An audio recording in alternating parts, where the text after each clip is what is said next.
climb to 111 hourly folks now. So the mill continues a very steady growth cycle. Now, one thing that I've come to enjoy about Resolute and the very unique workforce we have here, we're very diverse. If anything, we are the most diverse workforce that Resolute has, and I'd just like to share a few stats on that. So through our hiring programs, we're now over 50% Ukraine team members, and just as equally exciting is we're over 30% women in our workforce. That's a statistic that we just don't have much in the forest industry, so we're very, very pleased to have a breakdown like that. And then just last week, we had another 7 workers join us, and they joined us out of much warmer climate. They come out of the Philippines. So they got off the plane and we bought them winter jackets, and they're telling us it's very cold. So if we look around outside today, there's lots of the white stuff. They've never seen that before. So they're experiencing something brand new to them here even this afternoon.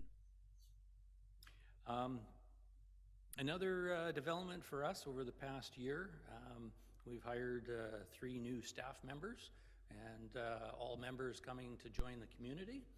So growing our ranks there as well.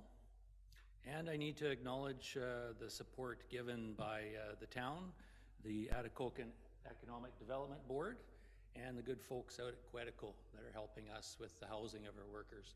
We just could not have done this without the support of everyone in the community. Now, as far as we've come, we're going to continue growing the site, and I should share some production updates as well.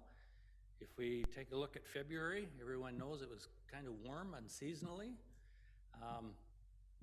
Coming from BC, it was just a regular winter, but here, very beautiful winter, and it helped with our sawmill production. We finished off February with the strongest February month ever and the 3rd strongest month production for the mill. If we jump over to the planer mill side, the planer mill had its strongest, highest volume month ever. So continuing to climb our production results. And I suppose I should share some of the investment that Resolute's putting into the site. Resolute really appreciates what we have going here. We've got a very strong team. We've got a beautiful forest to draw our product from. And they're supporting us with, we're just firing up another dry kiln on site. 8 months of construction, and over the weekend it fired up and did its first charge. So that one is just about finished, and coming up in June, we'll be installing a brand new planer. So that alone will be over another $6 million investment into the site. To give a quick update on lumber markets, they continue to be fairly flat. If you went out there today, you'd see that Canadian pricing is almost $600 Canadian again. That's a pretty mid-level price that we're looking forward to climb. And as we get into the summer, it should definitely be much stronger than we see today. Now, while I'm here talking about all the successes that we've been having and the growth, one thing I'd like to close with is some thoughts on perhaps what this group could do to help us with the challenges that lay ahead. Anytime that there's support that we can find new housing projects, we have a whole group of workers that are just itching to get out of their current accommodations and move into the community on a full-time basis. So anything that can help start housing projects in town, you know that we would be in support of.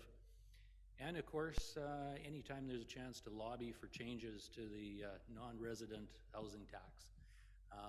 Again, our folks are just itching to get into houses. but with that extra tax on top of it, a lot of them just won't be able to swing it until we can make changes in that policy. So anything that can be done to help with the housing would certainly be appreciated. So. Thank you. I was just going to say, Jason, if you can make sure that that's one of the questions we bring to NOMA next month.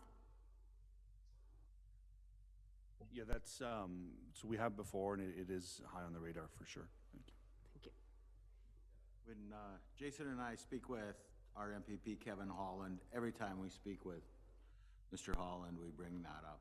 So that is high on the radar for not just Atikokan, but all of Northern Ontario, really. Everybody's kind of suffering from that same dilemma is trying to bring, they talk about raising the population in the north, but they're not doing as much as they think they're doing to help us out do that. So we bring that up all the time.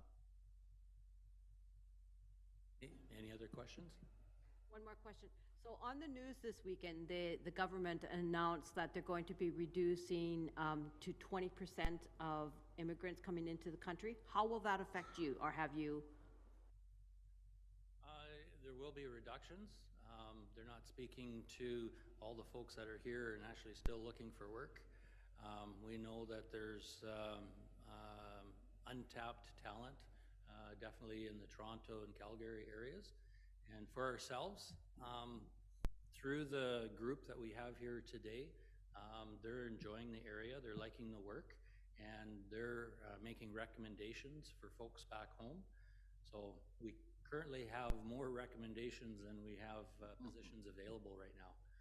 So we're well set for the next bit, but you bet at one point that will have an impact. Thank you.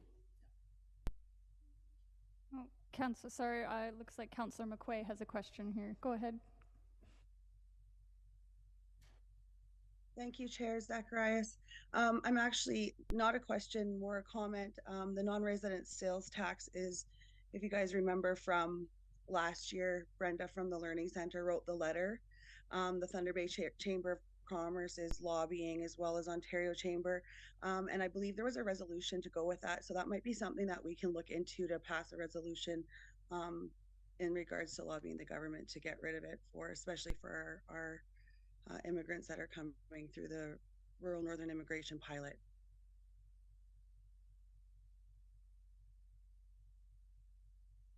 Councillor Johnson.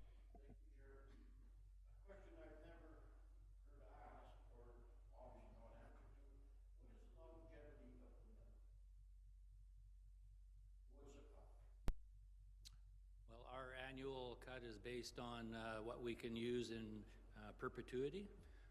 So I know I plan to work another 10 years. It's going to be at least that long, Jimmy.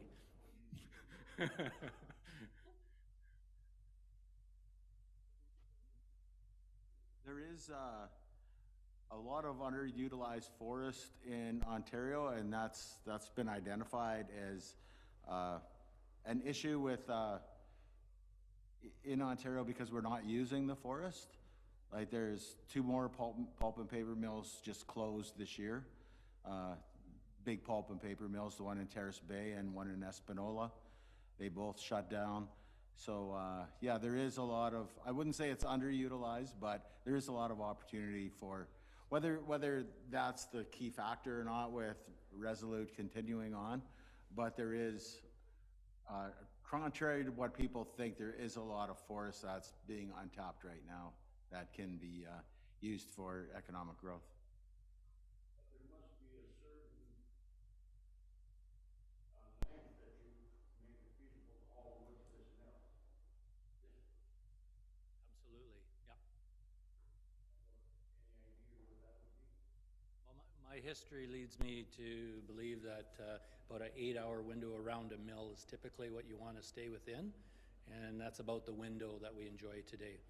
So if you look at the flexibility and the volume that we have in our forest here,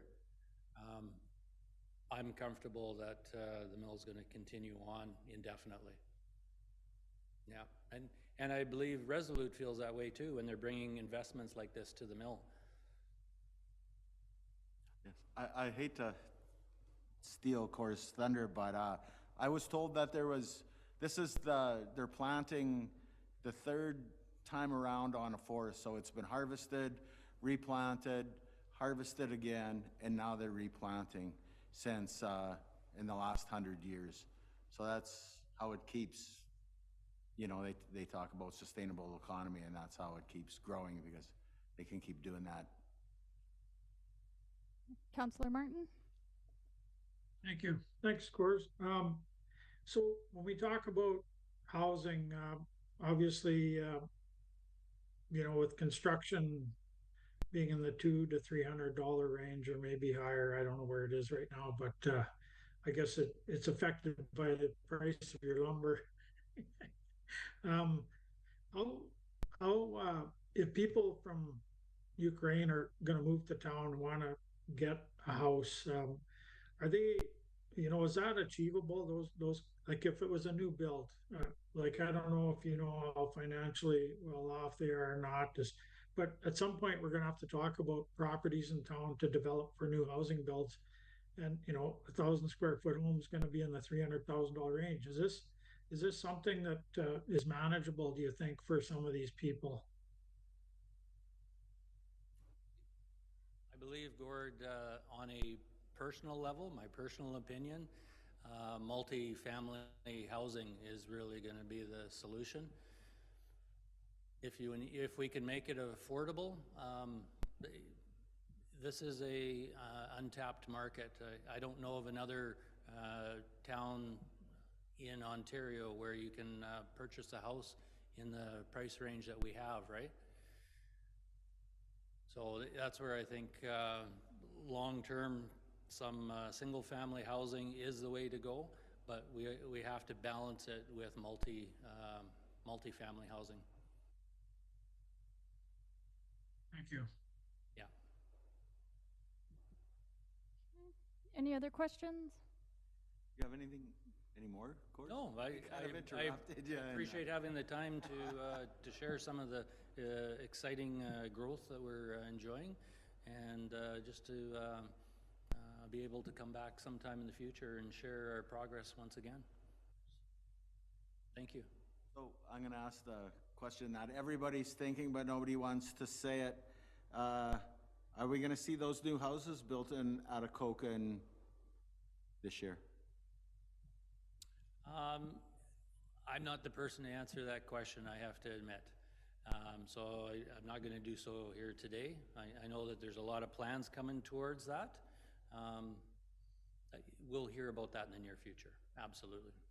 Just remind you that I'm the politician, not you. That was very political. And Councillor McQuay? Thanks, Chair Zacharias. I don't know if you can answer that given the answer for your last question, Coors, but with the houses that are being built, are these houses going to be purchased by the Ukrainians? So is that why the push for the non-resident sales tax is so important, given that it's 25%? Or is it going to be purchased by Resolute to rent to the Ukrainians, or has that been worked out yet? The whole details of that program has yet to be announced. I understand it's still in the developmental stage. So as much as I'd like to share that today, there will be further information coming on that. Fair enough. Thank you. Thanks. Right, if there's no further questions, thank you very much for coming in. Thank you for having me. All right, moving along to Committee of the Whole reports. Finance 2023 remuneration and expenses. I'll hand that off to Brandy.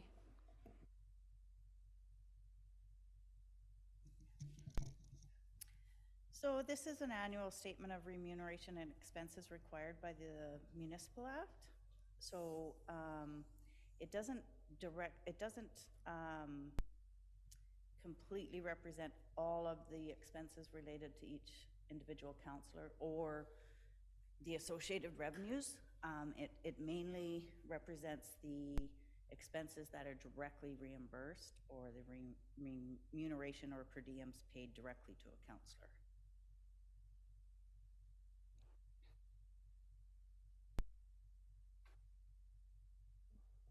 Any questions for Brandy? No? All right, moving on to Fire and Property Department update. That goes to Graham. Thank you. Rather than read my report, I hope everybody's had a chance to read my update. I think with Madam Chair's permission, we'll just go Fire Department. Any questions? And then go from there from the report that I've submitted. We'll do department by department rather than me go line by line. Does anyone have any questions for Graham? No. Councillor Martin? Thank you, Chair. Hey, Graham, when we were talking about getting a new pumper truck, this probably isn't related to what you've just submitted here, but we talked about money for a new pumper truck. Can we talk about that now or no? I'm okay with it. Okay, I just have a quick question. Are you gonna trade something in and or not, and do you have room for a new truck if you end up getting one? There would be no trade-in. We would take one out of service. It would most likely be the 1982 King that we currently use for bushfires. When it comes to space, space is a premium, obviously, and there is no trade-in value for such a beast. Yeah, thank you. That's all. Councillor Johnson? Thank you, Madam Chair. Graham, are you having any success in replacing the bylaw officer? Yeah, we're currently working on options. We've obviously gone to public, reached out. We've had some applications, and we're reviewing that application process right now. Thank you.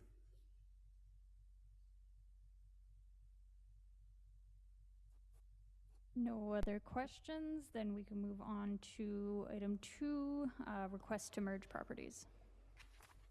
Is that Jason? I can speak to that because Sue is not here today.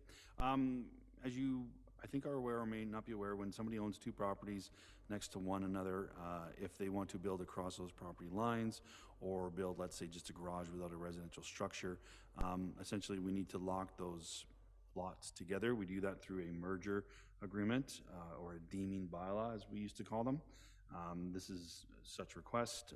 Gentleman owns 2 properties, one next to each other, one is vacant, has requested a building permit, and for the building permit to be approved, he does need to take the extra step of merging the properties. There's an administrative fee.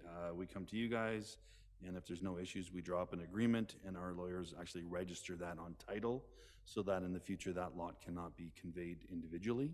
And that's just a standard request.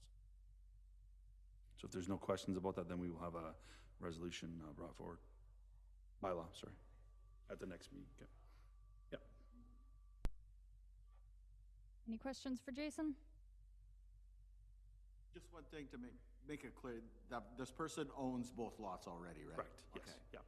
Because as we were saying earlier, lots are at a premium and we don't want to be selling Yeah, no, this is just, lots, so they own them both. Yep, Okay, thank you. Looks like we're in agreement then. We'll pass the bylaw at the next meeting. And that brings us to the end of the meeting. We will adjourn at 4:52. Short and sweet.